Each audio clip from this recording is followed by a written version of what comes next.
Muy buenos días a todos. Me da gusto saludarlos el día de hoy.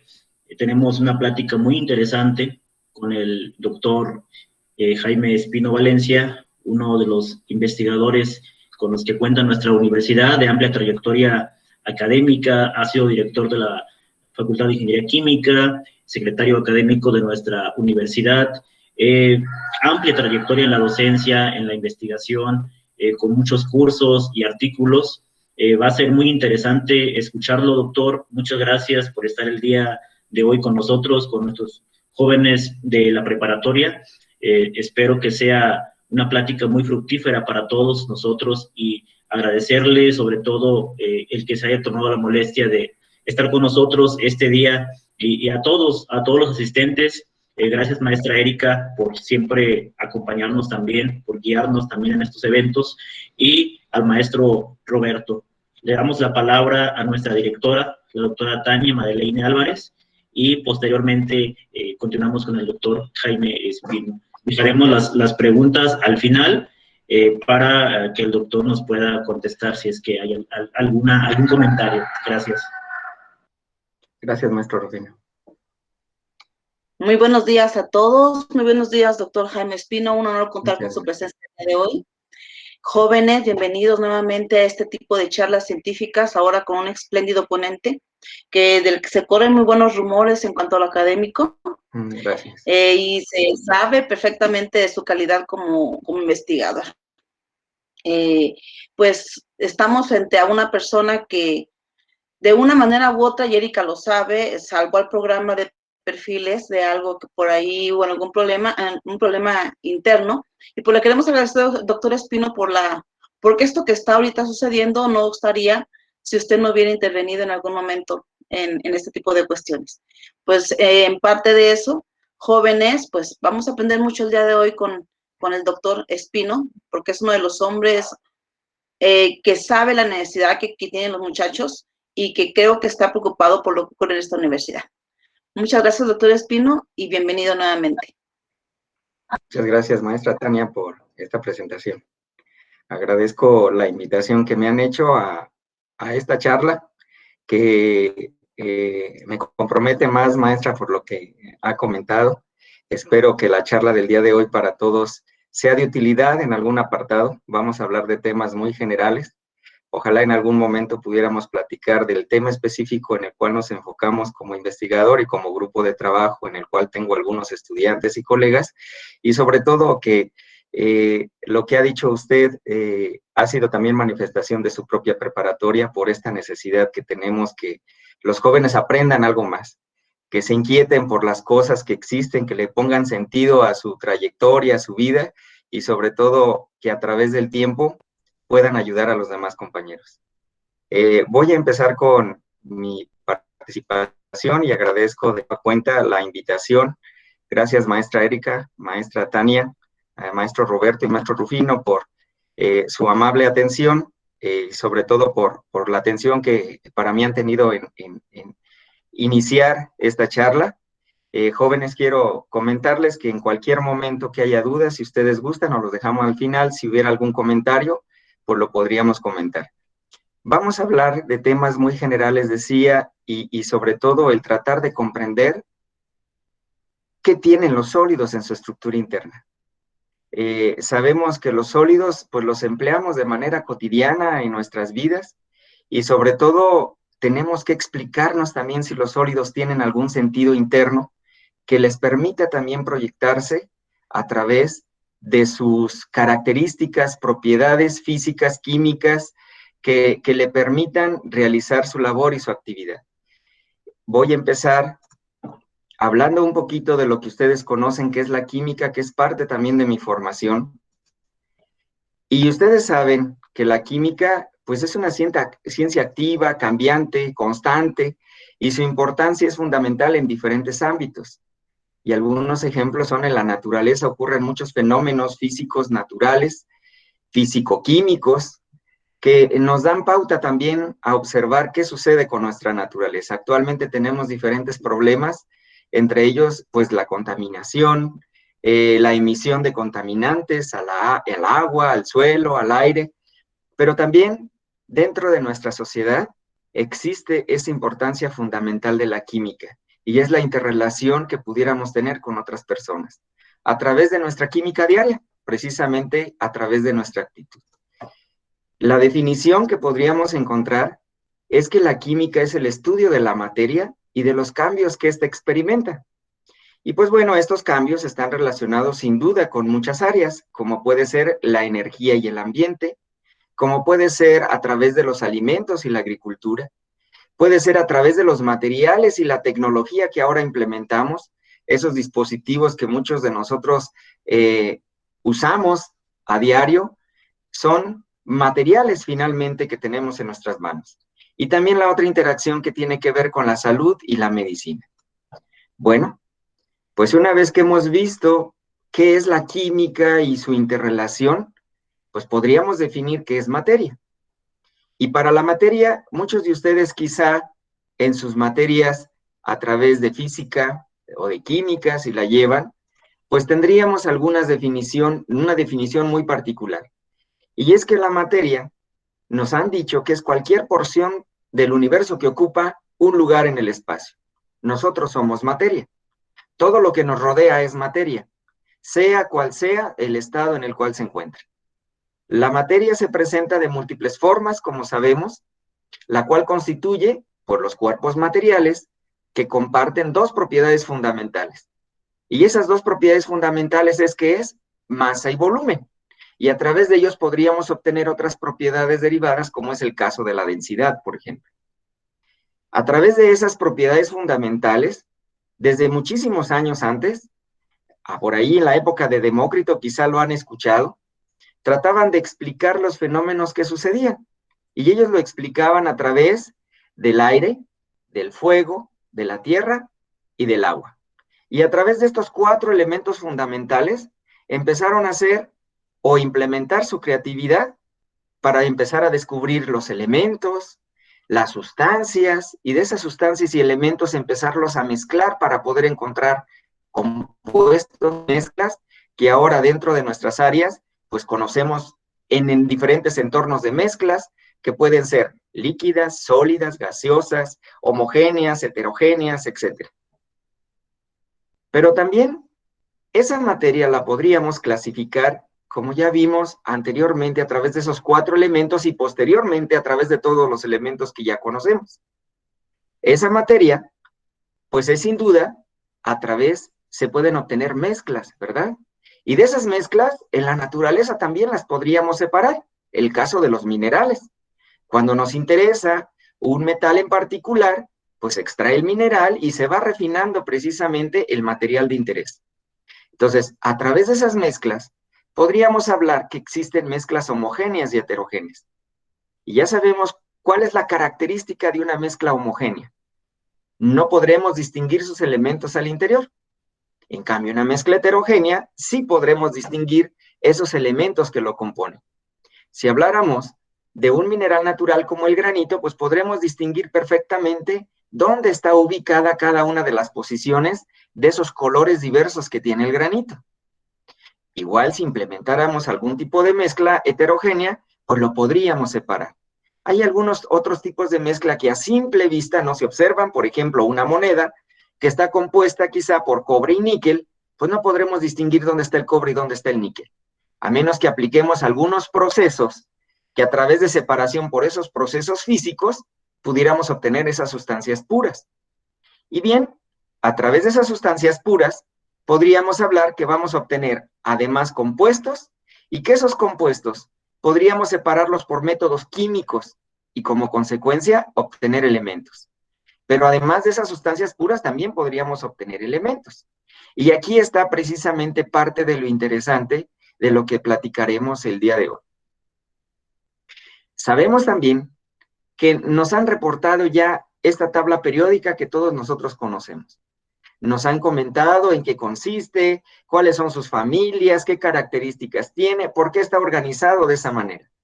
Y a través de cada una de las características de estos elementos, nos vamos a dar cuenta de características internas que nos puede dar idea de lo que podría proyectar. Como consecuencia, podríamos hablar en esta tabla periódica de un orden, y ese orden, a medida que crece, pues tiene una distribución electrónica. La mayoría de ustedes ya sabe esa distribución electrónica, en qué consiste, ya han definido en sus clases, si no es en bachillerato o en secundaria, qué es un átomo, de qué está compuesto, por qué es útil y para qué nos va a servir el átomo. Entonces, el átomo va a ser fundamental para explicarnos precisamente las características de los sólidos. Necesitamos entender cómo se compone, cómo se une un átomo con otro para poder formar diferentes estructuras y como consecuencia, cómo lo puede proyectar y sobre todo en el aprovechamiento que nosotros le demos. Y sin duda, pues es necesario que esa materia se manifieste. Y si esa materia se manifieste, sabemos que está constituida de esas pequeñas partículas que vamos a llamar átomos, los cuales pueden unirse entre sí para proporcionar formas específicas que determinan propiedades de las sustancias. Y ahí está una imagen que pude localizar por ahí en la red. Eso que está ahí es un ejemplo muy sencillo del cloruro de sodio. La señorita electrón tendrá que preferir con quién se va, si se va con el cloro o se va con el sodio. Por lógico es que a lo mejor la señorita cloro, pues la señorita electrón, pues va a decidir al señor cloro, ¿sí? Por ser fortachón, joven, fuerte, etc. Entonces, ahí empieza una dinámica precisamente al interior de la materia y que a lo mejor a ustedes les han platicado en la conformación de iones a través de aniones y cationes. Si esa señorita electrón se fuera con el señor cloro, pues le va a dar fortaleza al señor cloro y como consecuencia se va a conformar en un anión. Y el señor sodio se convertirá en un catión, porque ha cedido precisamente parte de esos electrones. Traigo por aquí un video que me gustaría, para mí es un video que me deja mucho la reflexión, sobre todo por todo lo que utilizamos en nuestra vida cotidiana y que a veces decimos, ¿de quién es un mérito particular? No sé si se observa en esta imagen. ¿Se observará la proyección? Se ve un poco baja la calidad, pero sí se distingue. Ok. El video tiene algunos años, pero tiene mucho de la idea que podríamos recopilar. Preguntaría si se escucha el audio. Al momento no. A ver. Bueno, creo que el audio no lo vamos a poder escuchar.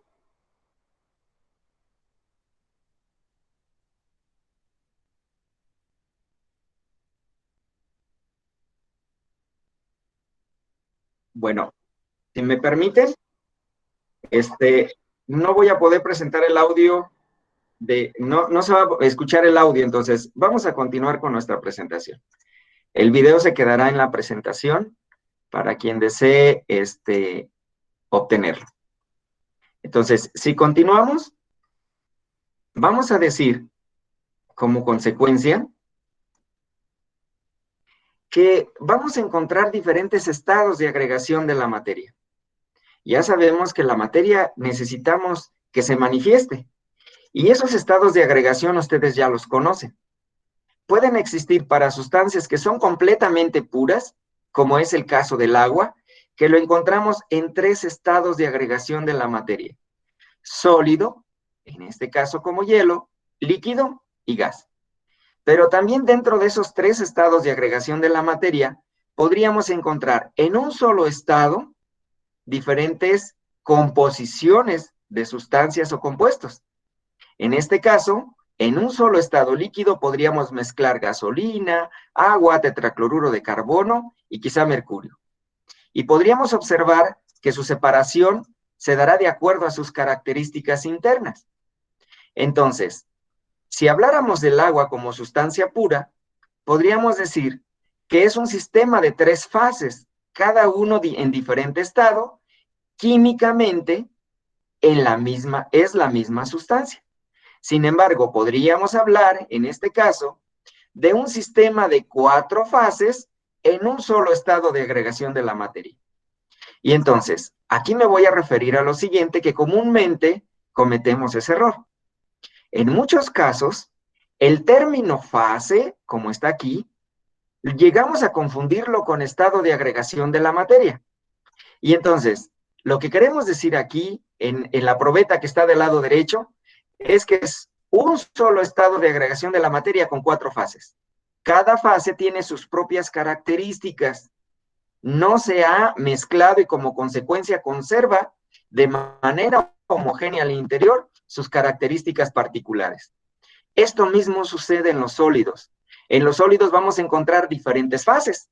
Por eso es que, por ejemplo, para el hierro, en sus diferentes fases, conocemos al hierro con una composición de carbono, al acero, que es hierro con carbono, y necesitamos conocer también a diferentes aleaciones de hierro, como son los hierros fundidos, ¿sí?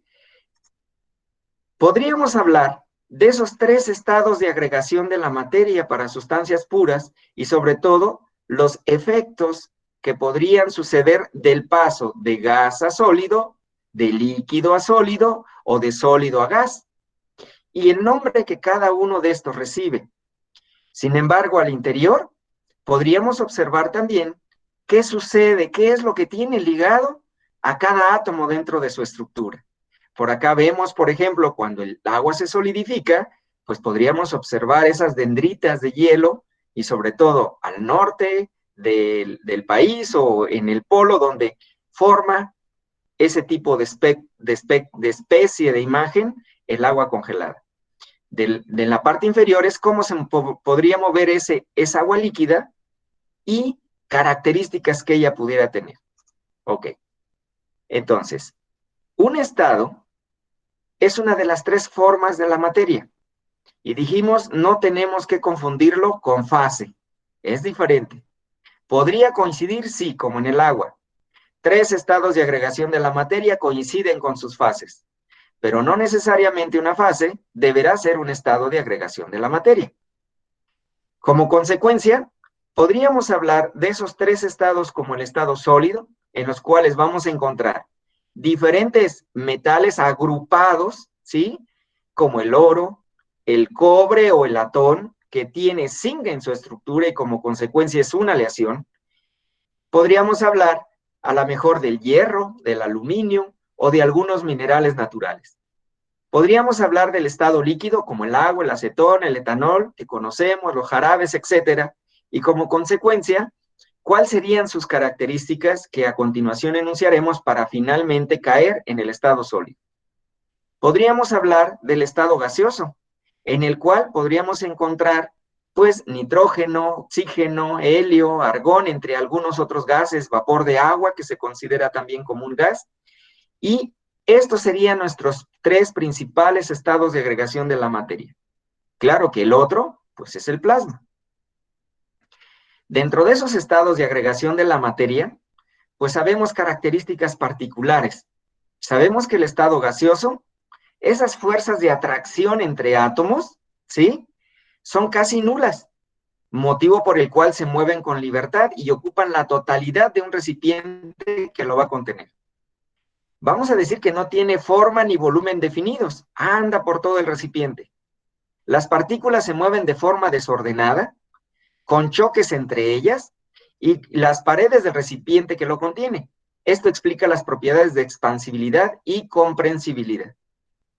Se les denomina también fluidos y pueden difundirse a través de sólidos o a través de líquidos.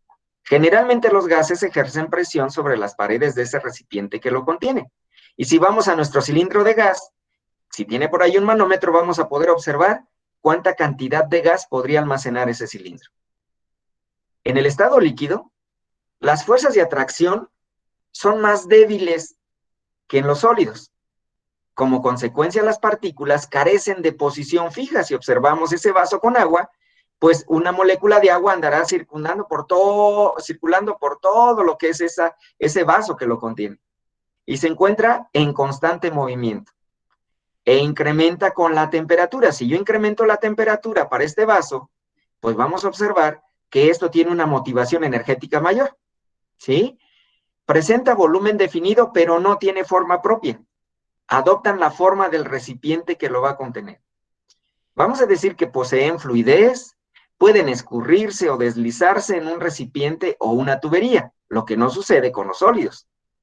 Son incomprensibles y pueden presentar difusión. El siguiente estado de agregación de la materia, que es el que nos interesa, es el estado sólido.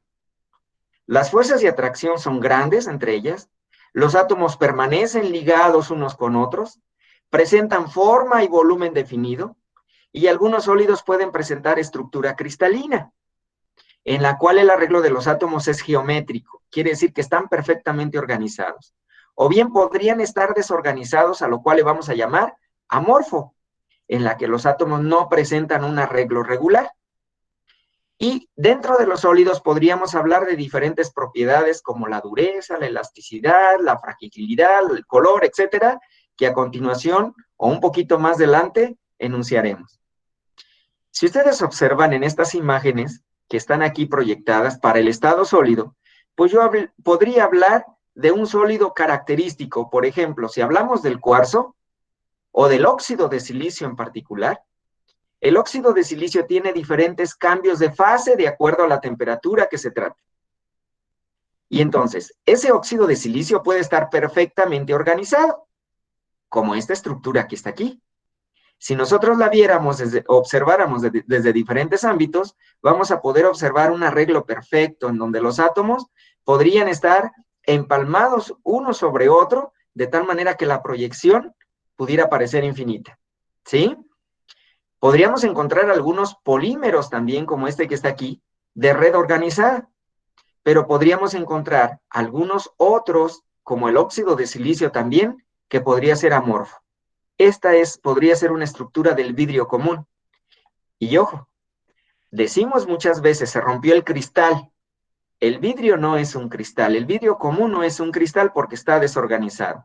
Vamos a llamar un cristal aquella estructura que esté perfectamente organizada y que nos dé direcciones en X, Y y Z, características del material. Ahora bien, un sólido generalmente no es estático. Aun cuando pareciera que el sólido no se mueve a simple vista, internamente tiene una energía que le permite mover al interior su estructura. Y ahí radica lo bonito, ¿verdad? Nosotros podremos observar que en época de invierno, la mayoría de los materiales se contrae.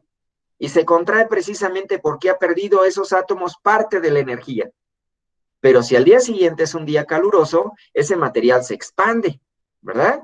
Y entonces, a lo mejor nosotros en nuestros hogares podremos escuchar, pues, cribar o ruidos de algunos materiales sólidos, y eso es precisamente por la contracción-expansión que el propio material puede presentar. Y para algunos casos decimos, aquí hay algo que asusta. ¿Por qué? Porque a lo mejor las paredes, pues, un poquito truenan, ¿sí? A lo mejor se ensanchan, etcétera. Son procesos naturales para los propios materiales. Lo podremos observar en nuestras puertas. Si nuestra puerta es de algún metal, si se calienta, pues ese material está completamente más amplio. Y como consecuencia, a lo mejor, si está a ras de piso, me va a costar abrirla. En cambio, en época de frío, pues a lo mejor le falta un poquito a esa puerta. ¿Por qué? Porque sus átomos al interior precisamente se han contraído. Esto dependerá de algunas características, como puede ser su calentamiento y enfriamiento. Y para esto existen diferentes tratamientos térmicos que se les pueden dar a los propios sólidos para obtener características específicas. Ok. Hablando de esto, entonces, podríamos decir que esos cambios de la materia pueden ser inducidos, ¿sí? Por tanto, algunos estados de agregación no son estáticos, sino dinámicos. Son intercambiables y reversibles. Y aquí coloqué un proceso natural que ocurre todos los días a nuestro alrededor. Son cambios inducidos por la naturaleza, calentamiento, enfriamiento, condensación, precipitación, evaporación, etc. Entonces, si una vez platicado lo anterior, vamos a hablar de materiales sólidos. Y dentro de esos materiales sólidos vamos a hablar ahora únicamente la palabra materiales, ¿sí?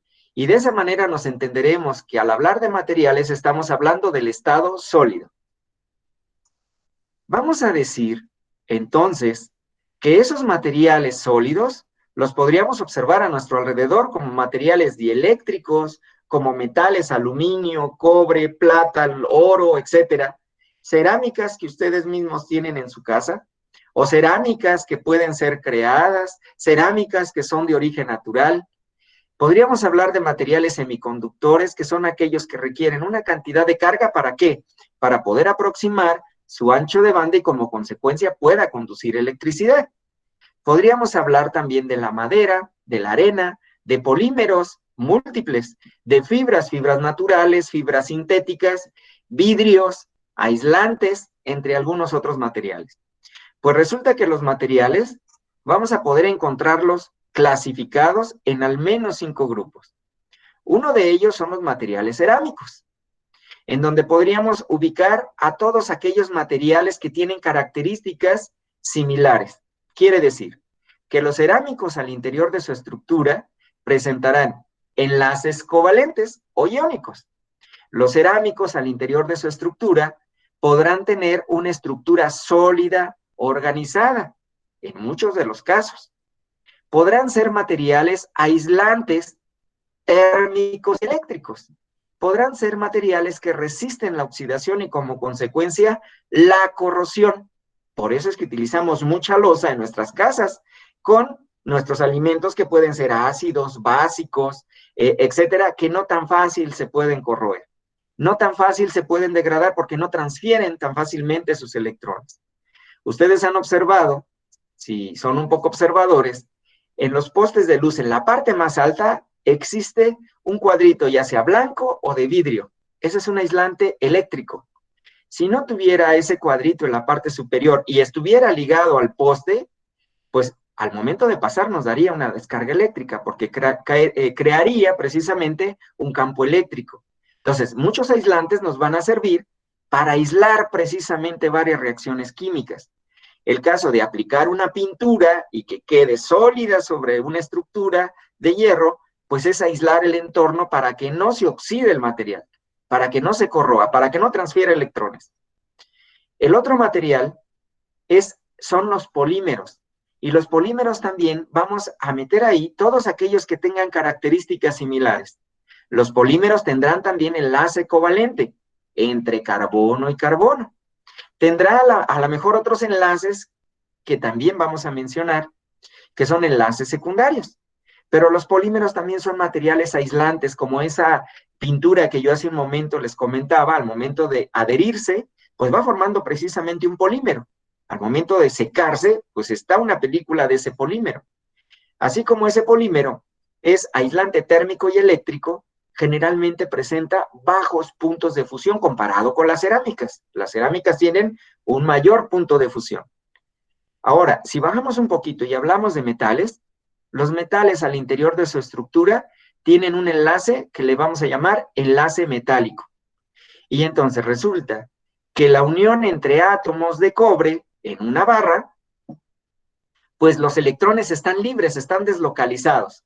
Y como consecuencia la unión que existe entre metal y metal permite propiedades como altos puntos de fusión, por ejemplo, altas densidades, una estructura organizada y como consecuencia que sean conductores eléctricos y térmicos. De allí viene precisamente el principio de la conducción eléctrica, de esa libertad que tienen los electrones. Pero hay una desventaja para los metales, es que al ser tan activos esos electrones, podrían oxidarse con mucha facilidad, incluso con nuestro propio entorno. Vamos a encontrar otro bloque, otro grupo, que le vamos a llamar materiales compuestos. Y en la vida actual también observamos muchos materiales compuestos. Si vamos a una tienda de deportes, nos ofrecen a lo mejor, si nos gusta el squash o nos gusta el frontón, una raqueta más ligera. Pero esa raqueta está construida quizá de carbono y polímero. Entonces, al momento de tener dos materiales diversos, le vamos a llamar materiales compuestos. Puede ser un cerámico con un polímero con un metal o un metal con un polímero. Actualmente también los podremos observar en nuestros vehículos. Nuestros vehículos tienen esa estructura pues más libre, más ligera, que permite precisamente desplazar con mayor velocidad el automóvil a menor consumo de combustible. Pero resulta que ese material puede estar construido con un material compuesto. Y ese material compuesto, lo que le va a dar la oportunidad también es de cuidar la seguridad de quien lo tripula. Si observamos, por ejemplo, al momento de una colisión, muchos de estos materiales se fracturan, se rompen. Muchos de ellos están diseñados para esa seguridad, comparado con autos de hace años, en donde la carcasa estaba construida de metal, ¿y qué sucedía? Al momento de una colisión, pues los tripulantes podrían quedar atrapados. Entonces, de esa manera empiezan a crearse también materiales que son compuestos. Actualmente estamos en la era nanotecnológica, en donde hay mezclas de muchos materiales con la intención de hacer dispositivos más pequeños que puedan ser transductores eléctricos, conductores eléctricos, que puedan transferir diferentes cargas eléctricas, incluso para la medicina. El último grupo son los materiales que le vamos a llamar semiconductores, en donde podríamos encontrar, por ejemplo, al óxido de silicio. Dijimos hace un momento que los metales tienen una propiedad que se llama conducción eléctrica. Los cerámicos dijimos que son aislantes. De principio, ese óxido de silicio podría ser un aislante, siempre y cuando no se irradie con una cantidad energética de tal manera que ese óxido de silicio le permita ser un conductor. Si le emitimos energía a un material cerámico, podría transferirse a un semiconductor. Quiere decir que vamos a acercar más sus bandas prohibidas, de tal manera que eso le permita la conducción eléctrica. Y quizá muchos de ustedes han escuchado en un aspecto natural, ahora muchas pinturas que dicen son antibacterianas, sí, porque tienen diferentes partículas que al momento de activarse con la luz ultravioleta del sol o con la luz, pues permite la conducción y permite realizar diferentes reacciones químicas sobre su superficie, sobre todo las bacterianas.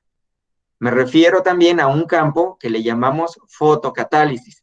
Y ese fotocatálisis es un material que se irradia con un ancho de banda, un ancho de luz, perdón, con la intención de que esa longitud de onda pueda activar el material y como consecuencia pueda absorber algunos agentes contaminantes y poderlos degradar.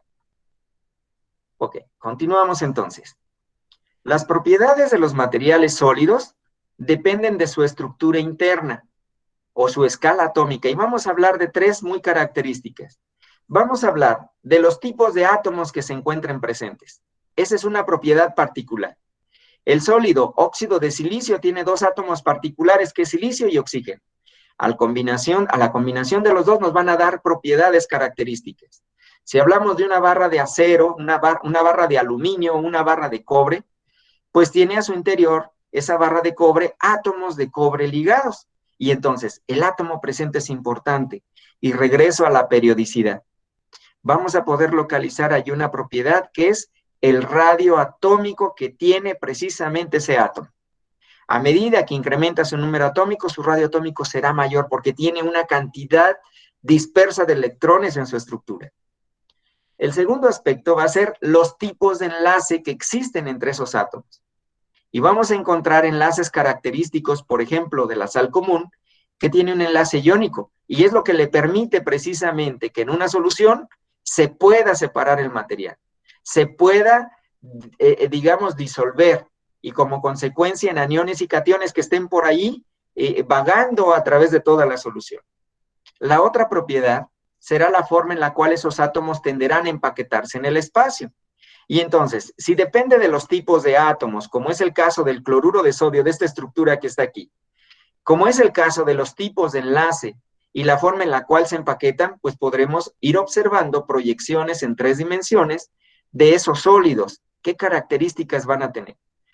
Presenta un cubo, se parece un hexágono, ¿sí? Parece un rombo. ¿Qué será lo que tiene? Ok. Si hablamos de la primera característica, los tipos de átomos presentes, que es parte de esa estructura atómica o estructura interna, vamos a decir que es necesario estudiar la estructura general del átomo para comprender los factores que gobiernan las propiedades de las sustancias. Una de ellas, por ejemplo, es que cuando un material se somete a un esfuerzo, las fuerzas de atracción entre los átomos resisten el esfuerzo y evitan que el material se deforme. Quiere decir que la unión que existe entre átomo y átomo podrá permitir que este material o sea frágil o resista precisamente un ensayo que yo aplique de él, de tensión, que lo estire, de compresión, que lo apriete, o que lo gire, y que lo tuerza y que no se pueda romper. La siguiente característica que podríamos hablar es la conducción eléctrica, que surge de esa movilidad de electrones fuera de los átomos. Y estamos hablando de materiales que son conductores eléctricos y térmicos. Nos referimos a los metales. El otro aspecto es la oxidación de los metales. Es causada por la difusión de los átomos de metal o átomos de oxígeno a través de una capa superficial para formar el producto de oxidación. Y entonces, en la interacción de esos grupos hidroxilos con este metal, pues da precisamente una reacción química que su respuesta o su producto será un óxido de ese metal, porque ha transferido electrones. ¿Ok? Ahora, muchos factores son los que determinan las propiedades de un átomo. Por ejemplo, el peso y número atómico son dos propiedades comunes de los materiales, la densidad y capacidad calorífica. Y estas están íntimamente relacionadas con la masa de los átomos. Mientras que la temperatura de fusión y ebullición de las moléculas pequeñas puede estar relacionada con sus pesos moleculares. A mayor peso molecular, mayor punto de ebullición. A mayor peso molecular, mayor punto de fusión. Podríamos decir también que la energía de los electrones en el átomo son particularmente los más alejados los que afectan la mayoría de las propiedades de interés, que pueden ser, determinan las propiedades químicas, establecen la naturaleza de unión interatómica y por ello las características mecánicas y de resistencia para un material. Controlan el tamaño del átomo y afectan la conductividad eléctrica, pero también pueden influir en sus propiedades ópticas. A medida que voy agrupando mayor cantidad de material, pues ¿qué va a suceder? Conforme un material más opaco que al paso de la luz, pues no le va a permitir precisamente ir hacia el otro extremo del material. La segunda propiedad, que tiene que ver con los tipos de enlace entre átomos, vamos a hablar de dos tipos de enlaces. Unos que les vamos a llamar enlaces primarios en la estructura. El primero de ellos es el enlace iónico, que puede darse para algunas cerámicas. En este caso, el enlace iónico, podríamos observar algunos materiales que tienen enlace iónico, como es el caso de la fluorita o la sal común. Y lo que resulta, por definición que nos han dicho, es que un enlace iónico consiste de un electropositivo con un electronegativo, de tal manera que el electropositivo cede el último electrón de su capa de valencia y lo transfiere al electronegativo, de tal manera que quien cede el electrón se conforma como un anión, un catión, perdón, y quien lo recibe se transforma en un anión. Y de esa manera podríamos conformar una estructura en el espacio de manera sólida y podríamos observar la sal común, por ejemplo, que puede ser pequeños cubos. La sal común es cloruro de sodio, ¿sí? El siguiente son los enlaces covalentes. Y dentro de los enlaces covalentes podríamos obtener sustancias moleculares como el agua o el gas nitrógeno, en donde comparten precisamente electrones, y al momento de compartir electrones, su fuerza de atracción o cohesión es más fuerte. Quiere decir que necesito mayor cantidad de energía para poder separar esos átomos con respecto a un enlace iónico. Podríamos obtener algunos sólidos de red covalente, como el caso del cuarzo o el diamante. Y el último, enlace primario, es el enlace metálico. Podríamos hablar de sólidos metálicos como el cobre, como el iridio, como el oro, como la plata, como el hierro, etc. Y un enlace metálico es precisamente en la unión de varios átomos del mismo metal, de tal manera que los últimos electrones de valencia no pertenecen a este átomo, está deslocalizado, y ese átomo puede circular por todo el material. Como consecuencia, a eso le llamamos mar de electrones. Y esto es el principio de la conductividad eléctrica. Por eso es que un metal conduce electricidad. ¿Por qué? Porque tiene más cantidad de electrones libres que le permite precisamente generar esa conducción. Ok, continuamos. Dentro de los enlaces secundarios, podríamos hablar de los enlaces de Van der Waals, de puentes de hidrógeno, de las atracciones dipolares, que se da una de ellas entre las moléculas de agua. Aquí podremos observar cómo se va formando ese enlace que es por puentes de hidrógeno. Es un enlace débil. Si ese enlace no fuera débil y fuera un enlace covalente, pues nunca nos meteríamos a bañar con agua, ¿verdad? ¿Por qué? Porque en lugar de dispersarse sobre nuestro cuerpo, caería pues como cubos de hielo, rocas, etcétera, y pues nunca vamos a poder esprear. Quiere decir, no lo podríamos separar. En algunos materiales, como el caso de los polímeros, además de los enlaces primarios, existen este tipo de enlaces secundarios, en el cual esos enlaces secundarios es la unión entre cadenas. Cuando apliquemos una fuerza en este polímero, vamos a observar que se rompen primero estos enlaces secundarios antes de los primarios. ¿Por qué? Porque es más fuerte un enlace covalente que un enlace a través de atracción molecular o atracción polar. ¿Sí? Ok. Voy a ver si se escucha, maestro. Me dice, por favor, si se escucha lo siguiente.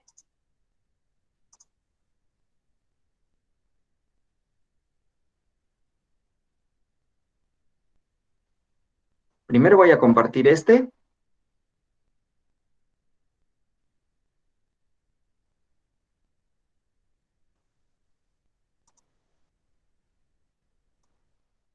¿Se ve, maestro? ¿Se escucha? Sí se ve, pero no se escucha, maestro. No se escucha, doctor. Perdón. No sé lo de... Tengo un problema con el audio para poderlo transferir, porque no sé cómo podérselos transferir para que se escuche. Entonces, Hay una opción por ahí debajo, doctor, disculpe que le interrumpa, que sí. dice transmitir audio de la presentación, o audio de la presentación, no sé si se le aparezca esa opción, es un control deslizante. No lo tengo. Entonces probablemente esa es la cuestión. Ok, a ver, voy a intentarlo una vez más, y si no, pues continúo. ¿Sí? Disculpe.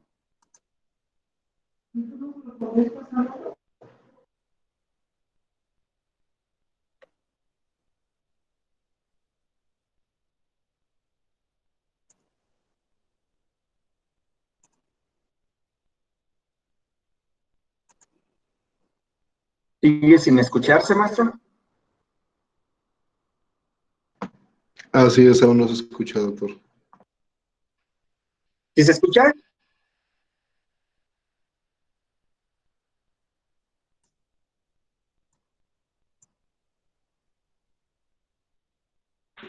No, no se escucha, doctor. No. Ok.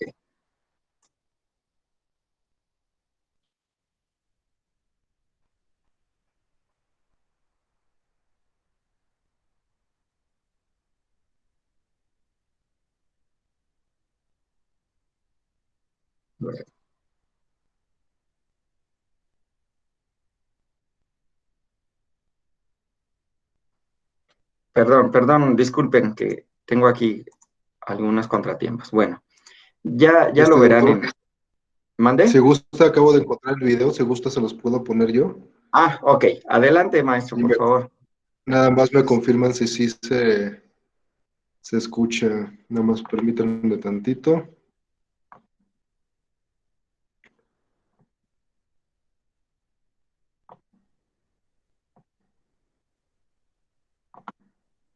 Igualmente se pueden confirmar alguien si escucha el video. Bastante simple de átomos compactados.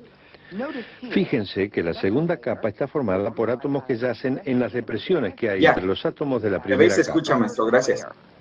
En este caso, la tercera capa está insertada exactamente encima de la primera. Cuando se une una gran cantidad de átomos metálicos formando un cristal, se produce un fenómeno interesante. Cuando un electrón de valencia de un átomo siente el campo de fuerza de los átomos vecinos, deja el átomo original y se une al otro por un breve instante. Luego se traslada hacia otro y después hacia otro, y decimos que estos electrones están libres. Tienen la libertad de vagar por todo el cristal. Podemos representar la estructura metálica como una disposición compactada de iones metálicos positivos sumergidos en un mar de electrones. Muchas gracias, maestro. Por nada. El otro video lo dejo ahí, lo dejo ahí a disposición también en la presentación para que ustedes lo puedan observar, ¿sí? Para poder continuar con la proyección. Bueno, ya la imagen o el video que observamos nos dice idea del enlace metálico, que es ese mar de electrones. Decíamos entonces, para resumir, que la estructura interna depende de 3 características importantes: el tipo de átomo, el tipo de enlace, y vamos a ver la forma en la cual esos átomos tienden a empaquetarse en el espacio, que es la tercera característica. Esos átomos, o el arreglo de esos átomos, se puede caracterizar por la cantidad de átomos vecinos más cercanos, y lo vamos a llamar número de coordinación. Este va a estar influenciado por el tamaño de los átomos y el tipo de enlace. Y están permitidos los números de coordinación 2, 3, 4, 6, 8 y 12 dentro de una estructura sólida. ¿Por qué? Porque podríamos observar que este átomo tiene 4 átomos cercanos vecinos más cercanos, el cual podría tener un número de coordinación 4. Este átomo verde que está por acá tendrá un número de coordinación 6. Este de aquí tendrá un número de coordinación 8, y como consecuencia, para muchos metales o aleaciones metálicas, podríamos obtener número de coordinación 12, porque el tamaño del átomo es el mismo, ¿sí? Ejemplo de esto. Esta estructura que está aquí es la estructura del diamante, y esa estructura podríamos observar que su número de coordinación es 4. Esta es una proyección en el espacio. Si ese diamante fuera más grande, pues se volvería a repetir precisamente su distribución en el espacio, y podríamos observar que su número de coordinación para cualquiera del átomo que yo tome, si tomara este de atrás, es 4. Si tomo este, su número de coordinación son 4 más cercanos, etc. ¿Para qué nos va a servir ese número de coordinación? Pues para ir observando cómo se van a acomodar en el espacio esos átomos y qué proyecciones geométricas nos puede dar. Dentro de esas proyecciones geométricas van a existir 14 redes tridimensionales sobre las cuales podríamos colocar los átomos, y los vamos a llamar redes de Bravais, agrupados en 7 sistemas cristalinos. A lo mejor alguno de ustedes ha escuchado sobre el sistema cúbico, el sistema tetragonal, el hexagonal, el ortorrómbico, romboédrico, monoclínico y triclínico. Los sólidos se van a agrupar dentro de cualquier sistema cristalino que corresponda, de acuerdo a las siguientes características. El sistema cúbico, podríamos encontrar un sistema cúbico simple, como el caso de la sal común, a través de la organización de cloros y sodios en toda su red. Podríamos hablar de una estructura cúbica centrada en las caras, en la cual podríamos encontrar que de esa forma se manifiesta el aluminio, el calcio, el hierro, el cobre, el oro, el plomo, el níquel, el platino y plata. Podríamos encontrar otra red que le vamos a llamar cúbica centrada en el cuerpo, y como consecuencia podríamos encontrar el cromo, el hierro, el molibdeno y el vanadio. Si vamos a determinar el número de coordinación para esta estructura, yo podría observar para este átomo particular que tiene un número de coordinación igual con 6, si estamos de acuerdo. Serían 4, el de la cara inferior y el de la, en este caso, van a ser, número de coordinación igual con 12. Son 4 de esta eje, 4 de la mitad de este cubo y 4 del cubo posterior, de tal manera que vamos a poder localizar un número de coordinación igual con 12. Si estuviéramos hablando de una estructura cúbica centrada en el cuerpo, su número de coordinación sería 8, porque son 8 átomos los más cercanos a este átomo en particular, ¿sí? Observemos entonces aquí, sobre todo, otra propiedad de los materiales sólidos. Observamos en el sistema cúbico que tenemos al hierro, y en el sistema cúbico centrado en el cuerpo tenemos también al hierro. A esa propiedad de cambiar de una estructura a otra en un material se le llama alotropía. Y eso se logra a través de enfriamiento o calentamiento para un material. A lo mejor muchos de nosotros, cuando calentamos un a un acero, no nos damos cuenta que le estamos transformando su estructura y al momento de enfriarlo lo regresamos a la estructura anterior. Quiere decir que estos átomos tenderán a saltar a otras posiciones a medida que calentemos el sólido. La siguiente estructura es la estructura tetragonal, y la estructura tetragonal tiene varias características. Una es la simple, la otra es la centrada. Características. La distancia que existe entre este eje y este eje es igual y es diferente a este otro, que es el C. ¿Esto para qué nos va a servir?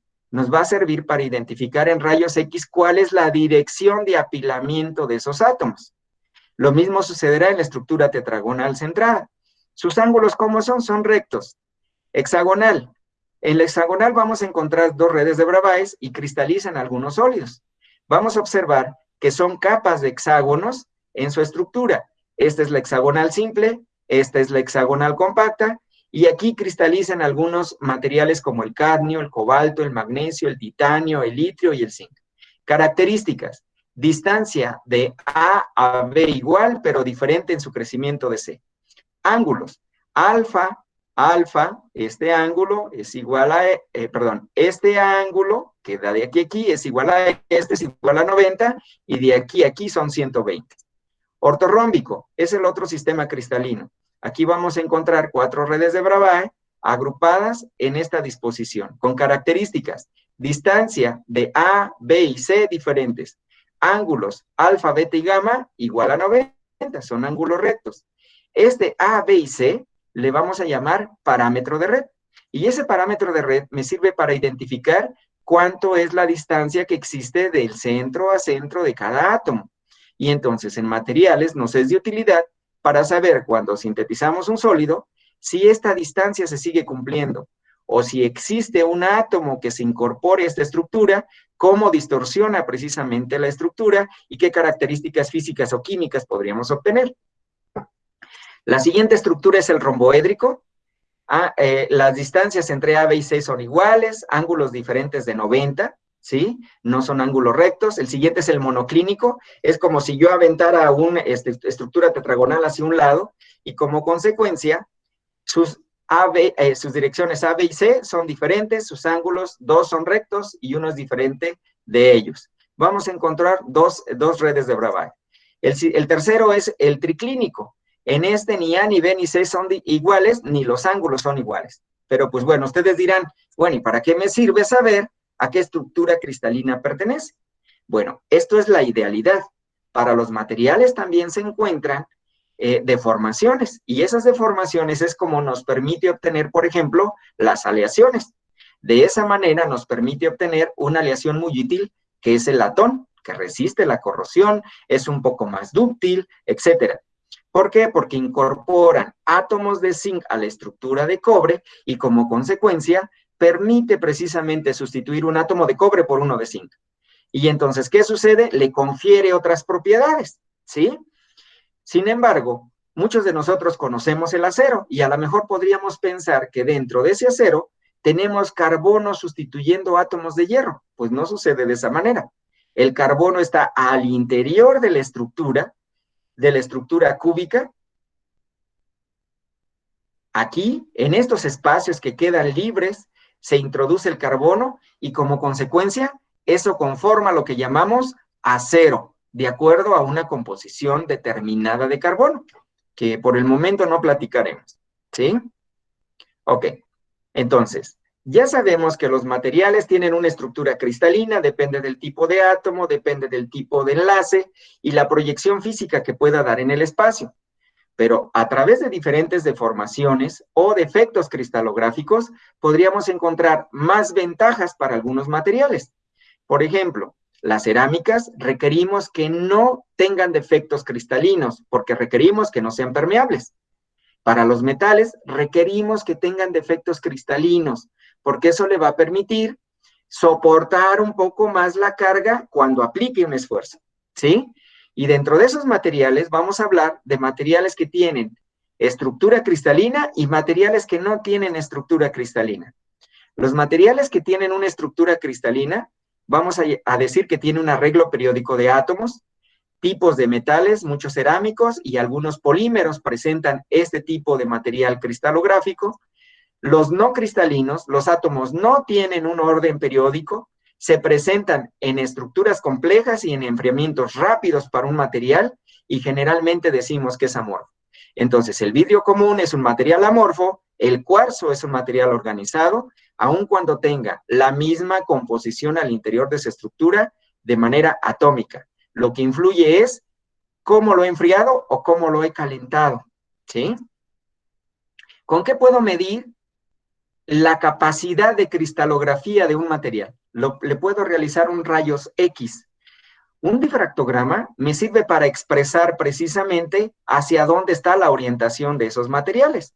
Por ejemplo, en este difractograma que está aquí, me da características de organización en el material. Quiere decir que el difractograma, a medida que la señal sea más intensa y más aguda, será un material más cristalino.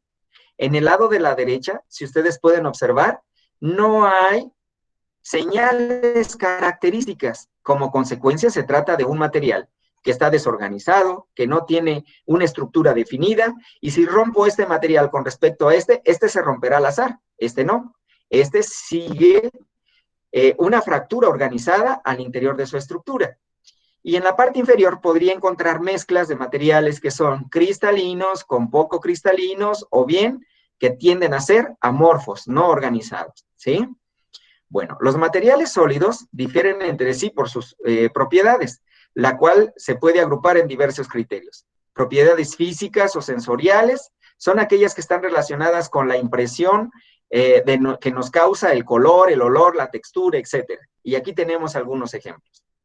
Propiedades físico-químicas que dentro de nuestro campo son importantes. Me refiero al campo de la ingeniería química y sobre todo al área que desarrollamos, que es la catálisis. Estas nos informan sobre el comportamiento del material ante diferentes acciones externas como el calentamiento, las deformaciones, el ataque de productos químicos. Estas son debidas a la estructura microscópica del material. Es la configuración de un átomo la que determina los tipos de enlaces atómicos y estas las que contribuyen a determinar las propiedades de cada material. Si ustedes rompen una manzana, pues observarán que en el transcurso de poco tiempo se oxida, pero se oxida nada más la capa superficial. Una placa de hierro pues tiende a degradarse y como consecuencia a corroerse o oxidarse. Esto es transferencia de electrones. Cuando esto sucede o se oxida, el material está pasivado superficialmente. Quiere decir que ha transferido toda su carga. Podríamos encontrar otras propiedades físico-químicas como la conductividad térmica, eléctrica, el magnetismo, propiedades ópticas en el material. Algo de importancia para nosotros, la porosidad. Estos, sin duda, son defectos cristalográficos, pero esta porosidad nos permite medir absorción con B, adsorción con D, quiere decir que exista una adherencia en la superficie, intercambio interno, disposición de sitios activos y una reactividad química de muchos compuestos que pudiéramos aprovechar para poderlos degradar, para poder contribuir a una eliminación. Esta molécula que está acá está presente en muchos crudos y esto contamina a través de lluvias ácidas. Esto que está aquí son clorofenoles y esto lo encontramos en muchas fluentes de aguas contaminadas por pesticidas, herbicidas, etc. Esto que está aquí es glicerol. Ahora hay un contaminante que se obtiene como un subproducto de biocombustibles. Y esto que está acá es un material que se llama azul de metileno, con el cual tiñen pues muchas de nuestras mezclillas y que se van a nuestros torrentes de agua y como consecuencia contaminan. Pero esta porosidad nos sirve para valorar algunas propiedades. ¿Se imaginan ustedes que una cancha de fútbol mide 1050 metros cuadrados, una de baloncesto 420 y 162? Un gramo de este sólido podría presentar una cancha de fútbol, o una de baloncesto, o una de voleibol. Y en toda esta cancha podríamos absorber toda esta cantidad de moléculas.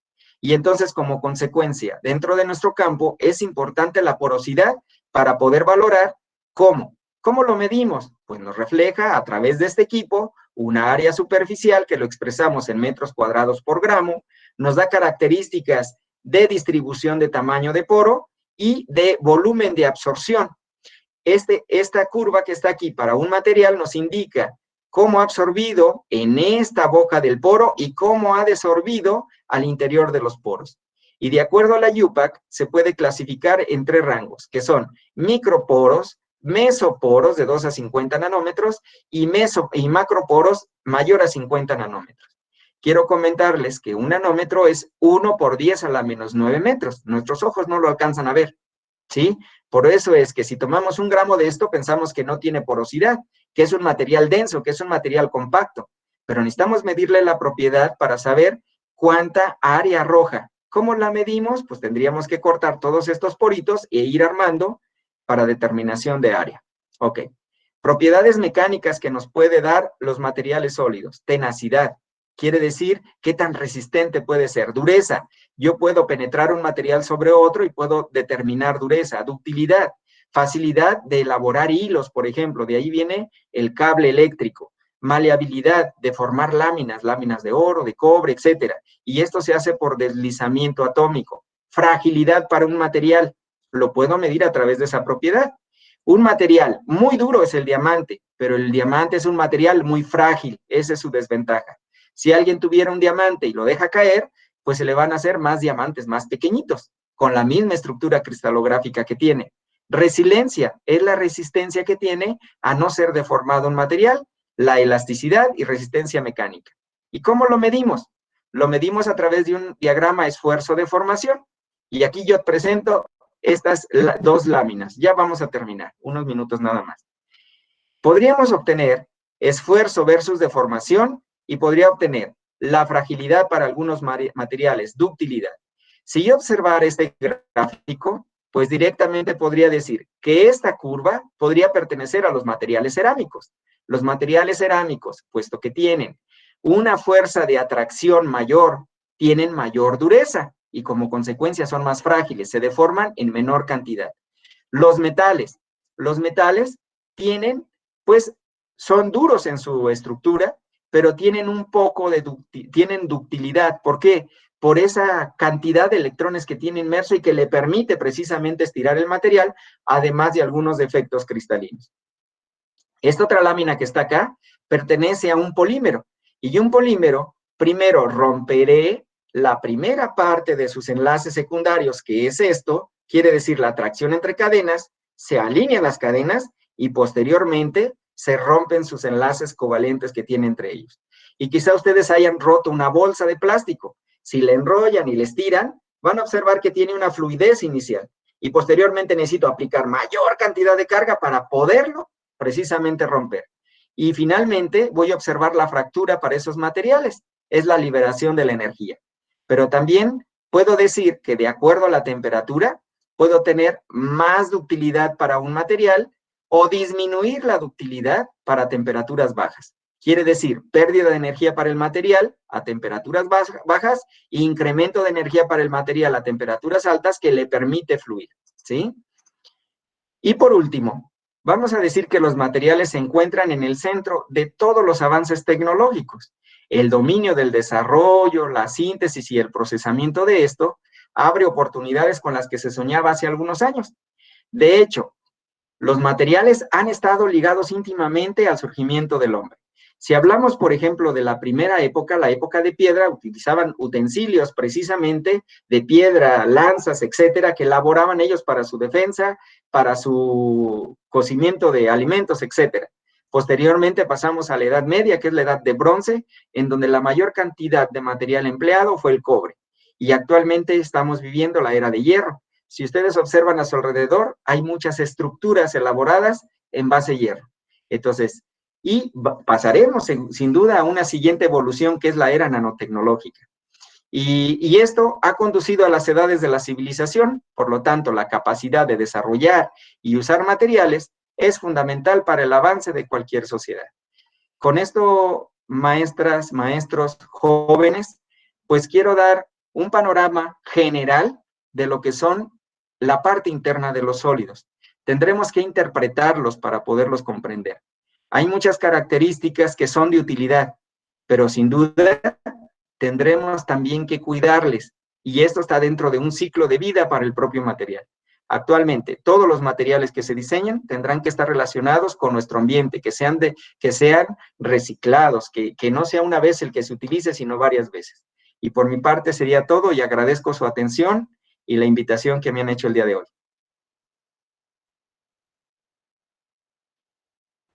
Muchas gracias, doctor. Sin duda muy enriquecedora la plática, que bueno, es uno de los temas que también de alguna manera tocamos en lo que es el programa del bachillerato, en lo que es química inorgánica, la cuestión de un poco de los sólidos y que nos ha ampliado mucho usted también la visión sobre estos materiales. Si alguien tiene alguna pregunta que realizar, algún comentario, adelante.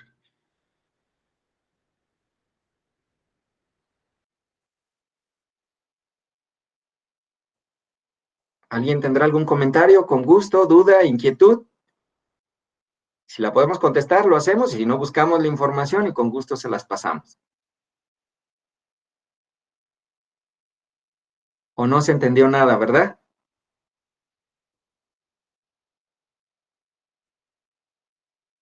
¿O lo otro se comprendió todo? Se comprendió todo. Ok, gracias, Francisco. ¿Alguien tendrá alguna inquietud?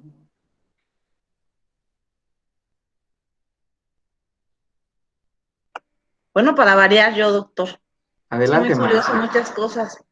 Sí, maestra, con gusto. Sí se me complicó a mí entenderle, la verdad, yo sí andaba como que muy apegada ahí apuntándole.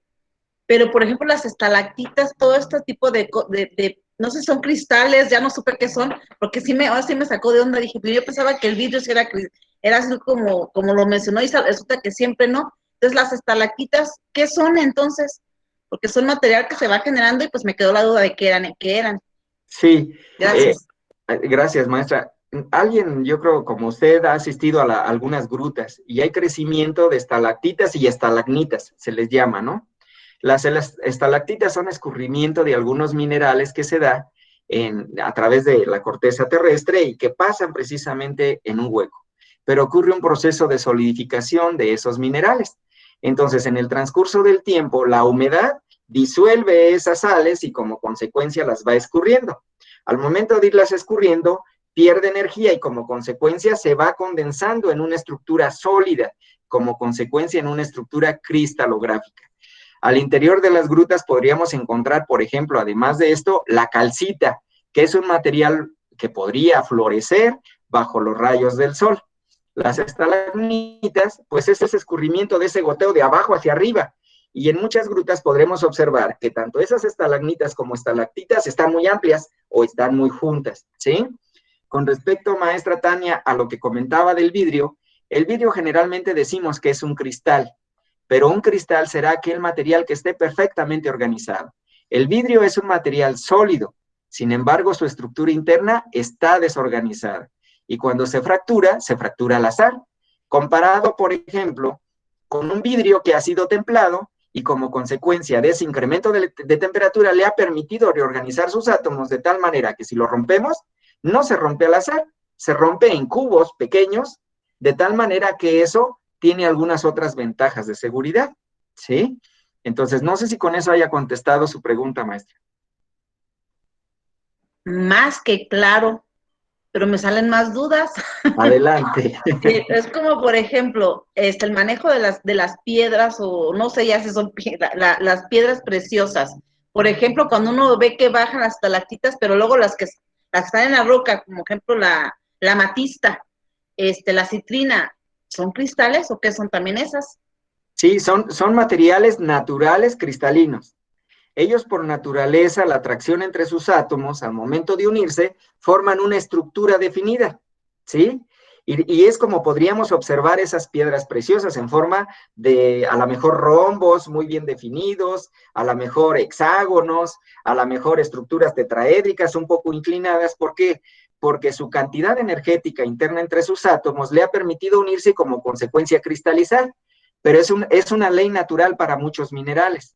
Algunos de estos otros se obtienen de manera sintética en laboratorio y al obtenerlo de manera sintética forzamos a que estos átomos se unan y como consecuencia nos pueda dar la proyección deseada. Pero en la naturaleza podríamos encontrar muchísimos minerales que se encuentran de manera natural cristalizados. ¿Por qué? Porque lo ha dado precisamente la temperatura, presión dentro de ello. Si habláramos, por ejemplo, el caso exclusivo del diamante, pues para conformar un diamante en el laboratorio está muy complicado, no se puede hacer, porque un diamante requiere de alta temperatura y requiere de presión. y al interior de sus átomos son carbonos, ¿sí? Entonces, necesitamos que ese material, al momento de la luz, pues sea translúcido. Y entonces, esa proyección que forma, esa atracción entre átomos de carbono tiene que ver con presión y temperatura. Y también decía, si ese diamante es muy grande y lo dejo caer, va a formar más estructuras más pequeñas con las mismas proyecciones, hasta llegar a su celda unitaria, que es lo que conocemos. Más que explicativo. Muchas gracias, doctor. Al contrario, maestra. Gracias a usted. ¿Alguna otra inquietud o duda?